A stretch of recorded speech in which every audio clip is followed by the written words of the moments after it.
Well, yes, in short, because he wanted to be able to run on the strength of the economy. And because of coronavirus and the coronavirus fallout, he was unable to do so. Millions of people were out of work, were on unemployment, struggling. There were food lines in one of the richest countries in the world. Yeah, the coronavirus was front and center. And the president had an opportunity to really take control. Sumi was talking about a federal response. Yeah, there was a lack of one. If he would have come out and been straightforward with the American people, this is how we can handle this. Let's wear masks. We'll close up for a little bit, but then open up gradually and letting people get back to work, he could have taken control of the narrative. But instead, he chose to pretend like the coronavirus did not exist. And he would go from state to state, because he was frenetically running across the country the last couple of weeks of the election. But these battleground states, that blue wall that we keep talking about, Michigan, Wisconsin, Pennsylvania, those states were experiencing high numbers of coronavirus cases. So you can't go there and tout that you're handling the virus, that there's a fix in sight just around the corner, when people see that their neighbors and friends and loved ones are ill. That's right. And Trump eventually ignored the coronavirus at his own peril, because he was, of course, stricken with the illness, hospitalized at Walter Reed Medical Center for several days.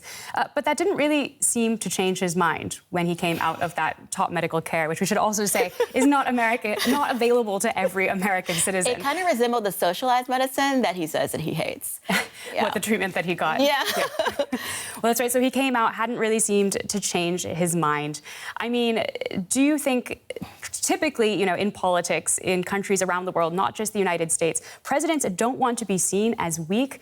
Presidents go to great lengths to avoid showing any kind of weakness. If they need a surgery, if they need a treatment for something, sometimes you see leaders of other countries, you know, flying to other countries to get that treatment in secret, just so the population doesn't know that they are weakened. Sure. Do you think this affected Donald Trump's image as a strongman, that he was someone who could fall victim to something that he said? Yeah, being sick. I think that he thought so. I think that when you look at strength has many faces, right? When we look at other leaders around the world, like we'll start here, we're in Berlin, Angela Merkel, the chancellor, she came out directly. She focused on the science. She spoke to people about the importance of masks. She laid out how Germany was going to deal with the coronavirus. And then eventually kept having meetings with different state leaders in order to adapt to the coronavirus. Trump had an opportunity to say, look, I was struck by this disease. I understand how impactful it can be.